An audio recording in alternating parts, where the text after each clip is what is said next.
c'était le vlog, entre grosses guillemets, de la Japan Party, Salon du Fantastique.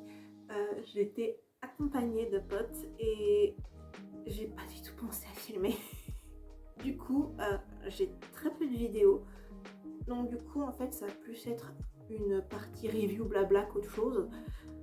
La Japan Party, Salon du Fantastique, c'est une des conventions que je recommande à tous ceux qui veulent venir en Ile-de-France pour une convention. C'est pas Japan Expo, c'est Japan Party. Vraiment. Cette convention, il y a eu quelques changements par rapport aux années précédentes et je trouve que c'est important de le noter, notamment au niveau de la disposition des stands. Tout a plus ou moins changé. La scène a changé de place. La partie, on va dire, plus salon fantastique était mise beaucoup plus en avant par rapport aux années précédentes. Donc, moi qui aime la partie salon du fantastique de cette convention, je suis très heureuse. Les food trucks ont été mis dehors. Donc, honnêtement, je trouve ça bien. Ça empêche les odeurs dans la convention. La scène aussi a été déplacée et ça, c'était un des plus gros points noirs que j'avais cité l'année dernière. C'était l'emplacement de la scène.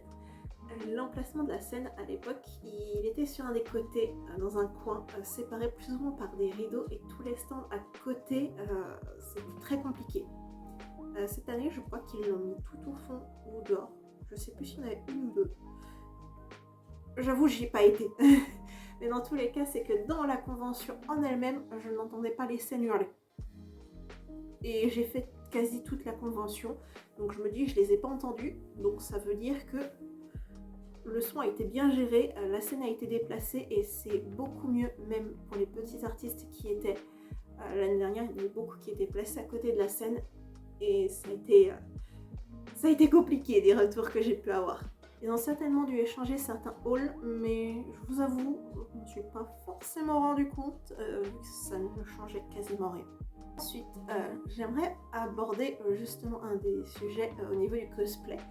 Vu qu'à chaque fois je viens cosplayer, du coup cette année j'ai eu, on va dire, deux mini-événements qui ont été très sympathiques. Le samedi avec le groupe Nier, qui a été juste incroyable. Nier, c'est ma licence préférée, si vous ne le sachiez pas. Et c'est... comment dire, ça m'a fait énormément plaisir de retrouver et de rencontrer beaucoup de cosplayers de Nier. Et vraiment, ça, j'ai adoré. J'attends le prochain rassemblement avec impatience, pour le coup. Ensuite, la deuxième chose que j'ai fait au niveau du cosplay, c'est que j'ai sorti une création personnelle. Donc du coup, je sais pas si vous avez vu la vidéo avant. C'était sur mon cosplay Madame Champignon. Et du coup, je l'ai sorti à la Japan Party. En toute honnêteté, j'avais un peu peur parce que la structure était un petit peu pas très solide. Et j'ai eu beaucoup de petits couacs par-ci par-là. Et surtout, je me suis dit, j'ai utilisé de la colle chaude, ça va me lâcher.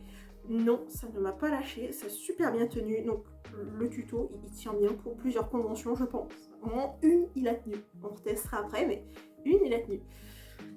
Mais aussi, ce qui m'a fait énormément plaisir avec ce cosplay, c'est que j'ai eu beaucoup d'interactions. Ça, c'est un truc qui me manque plus ou moins depuis un certain temps. C'est que plus le temps passe, plus les conventions, il y a de moins en moins d'interactions. Il y a peu de gens qui viennent te voir, c'est très compliqué.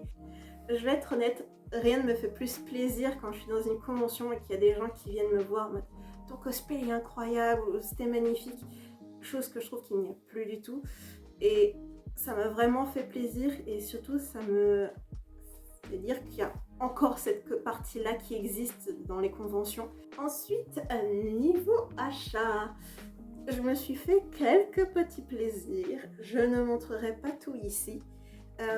Mais vu que j'ai pas pris ici, du coup, ce que j'ai acheté, du coup, je vais montrer des photos. Le premier achat dont je vais parler, c'est un corset, celui que je porte justement sur ma Madame Champignon, qui a été fait par la Damoiselle de Fer. Je mettrai son Instagram ici, pour le coup. Et j'adore le corset. Actuellement, je le porte de temps en temps sur des tenues et je le trouve magnifique. Donc oui, il me plaît. Donc si vous voulez des corsets très jolis, n'hésitez pas à aller les voir. Ensuite, mon deuxième achat, je ne me souviens plus dans quelle boutique cosplay je l'ai acheté, mais la photo va me faire dire quelque chose, mais je sais que c'est pas chez eux que j'achète ma foam clay.